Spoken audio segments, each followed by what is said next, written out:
Assalamualaikum warahmatullahi wabarakatuh. Kami dari kelompok 1 akan mempresentasikan matkul statistika deskriptif, materi pertemuan ke-1 konsep dasar statistik, dan materi pertemuan kedua data statistik. Sebelum presentasi ini dimulai, izinkan kami memperkenalkan diri terlebih dahulu. Nama saya Muhammad Rasyad Debawa. Saya Askar Berputar. Saya Amina Akila. Baik, silakan ditonton videonya sampai habis ya. Assalamualaikum warahmatullahi wabarakatuh. Perkenalkan, saya Melina Akila. Di sini saya akan menjelaskan materi bab 1, yaitu konsep dasar statistik. Yang pertama ada definisi statistik. Statistika adalah cabang ilmu yang berkaitan dengan pengumpulan, pengolahan, analisis, dan penyajian data. Tujuan utama dari statistik adalah untuk mengambil kesimpulan atau membuat keputusan berdasarkan data yang tersedia. Lalu yang kedua ada jenis-jenis statistik. Yang pertama ada statistik deskriptif, yaitu menggambarkan dan meringkas data. Contohnya rata-rata median, modus, dan definisi standar. Dan yang kedua yaitu statistik diferensial, yaitu mengambil kesimpulan tentang populasi berdasarkan sampel. Contohnya uji hipotensi dan interval kepercayaan. Lalu yang ketiga ada pengumpulan data. Pengumpulan data statistik adalah proses mengumpulkan informasi yang relevan untuk dianalisis dan disimpulkan. Data yang terkumpul digunakan untuk membuat keputusan berbasis fakta dan informasi valid. Yang pertama ada metode pengumpulan data, yaitu survei, eksperimen, dan observasi. Lalu yang kedua ada jenis data, yaitu data kualitatif nominal dan ordinal, dan data kuantitatif yaitu diskrit dan kontinu. Lalu yang keempat ada penyajian data. Penyajian data statistik adalah proses penyusun dan menyajikan data dalam bentuk yang mudah dipahami dan dianalisis.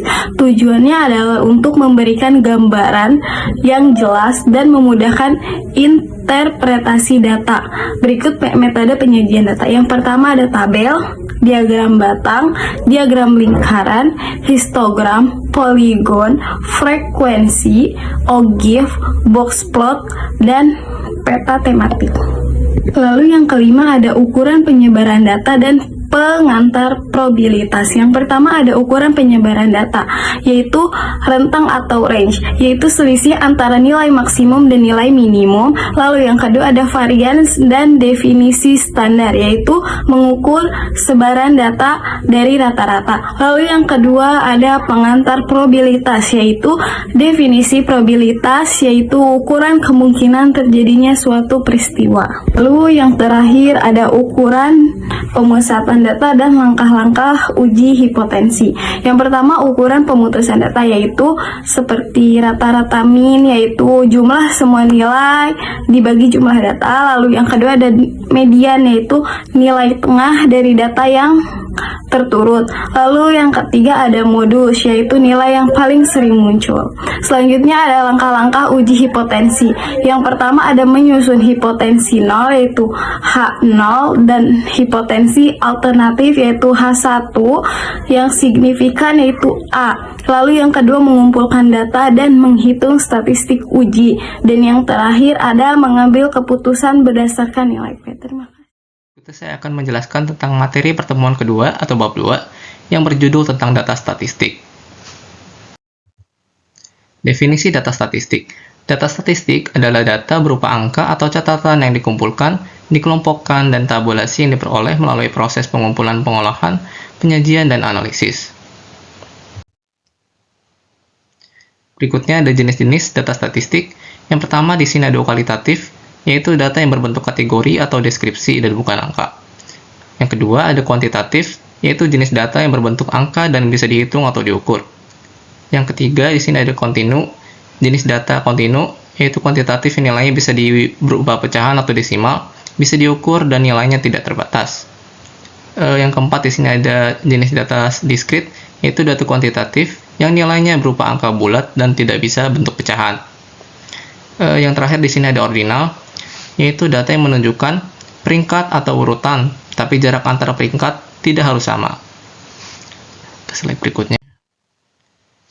Di sini ada tahapan-tahapan data statistik. Yang pertama yaitu ada pengumpulan data. Pengumpulan data, tahap awal ini melibatkan proses mengumpulkan informasi atau data yang relevan dengan tujuan penelitian. Pengumpulan bisa dilakukan melalui survei, wawancara, observasi, ataupun studi dokumentasi. Yang kedua, di sini ada penyusunan data. Setelah data dikumpulkan, data tersebut disusun atau diklasifikasikan agar lebih mudah untuk dianalisis. Proses ini bisa berupa mengelompokkan data berdasarkan kategori, wilayah, waktu, atau kriteria lainnya. Yang ketiga, di sini ada penyajian data, yaitu data yang telah disusun, kemudian disajikan dalam bentuk tabel, grafik, diagram, atau bentuk visual lainnya agar lebih mudah dipahami dan dibandingkan. Yang keempat, di sini ada analisis data, yaitu pada tahap ini, data yang telah disajikan dianalisis untuk menemukan pola, tren, hubungan antar variabel, atau kesimpulan statistik lainnya, biasanya dengan menggunakan metode statistik deskriptif atau inferensial.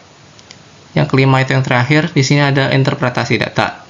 Tahap akhir ini adalah menafsirkan hasil analisis untuk menjawab pertanyaan penelitian, mengambil keputusan, atau memberikan rekomendasi berdasarkan data yang telah dianalisis. Interpretasi harus disesuaikan dengan konteks permasalahan yang diteliti. Slide berikutnya. Untuk tambahan informasi di sini kita ulangin lagi, yaitu yang pertama ada pengumpulan data. Yang pertama jenis datanya yaitu adalah data census, mengumpulkan data dari seluruh anggota populasi tanpa terkecuali.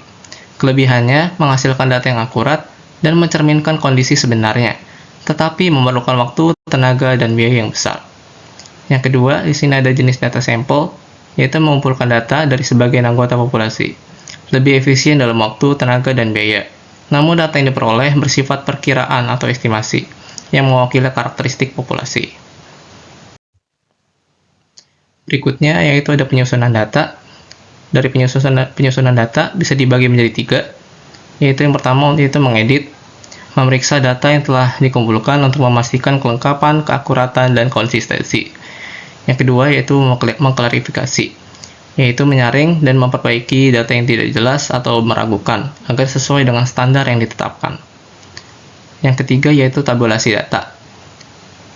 Tabulasi data yaitu mengelompokkan dan menyajikan data dalam bentuk tabel atau grafik agar lebih mudah dibaca dan dianalisis. Yang terakhir, saya akan menjelaskan tentang fungsi dan kegunaan statistika. Yang pertama, untuk membantu pengambilan keputusan. Misalnya dalam bisnis, data penjualan dan tren pasar digunakan untuk memutuskan produk mana yang perlu ditingkatkan atau dihentikan. Yang kedua, untuk membantu mengidentifikasi berbagai gejala atau indikasi yang berkaitan dengan situasi ekonomi dan bisnis. Misal, penurunan daya beli konsumen, inflasi, atau fluktuasi harga dapat dianalisis menggunakan metode statistik untuk mengetahui akar masalah dan menentukan solusi yang tepat. Ketiga, membantu untuk memantau perubahan dan tren dalam dunia bisnis dan ekonomi. Contohnya, tren pertumbuhan penjualan tahunan, perubahan perilaku konsumen, atau tren pengeluaran masyarakat. Informasi ini sangat penting untuk merancang strategi bisnis jangka panjang. Yang terakhir, dengan statistika, data kuantitatif dapat disajikan secara ringkas dan sistematis, yang memungkinkan penyajian data yang kompleks menjadi lebih mudah dipahami melalui grafik, tabel, diagram, dan ringkasan numerik, seperti rata-rata dan persentase. Sekian presentasi dari kami. Itu saja yang bisa kami sampaikan. Semoga jelas dan bermanfaat. Terima kasih.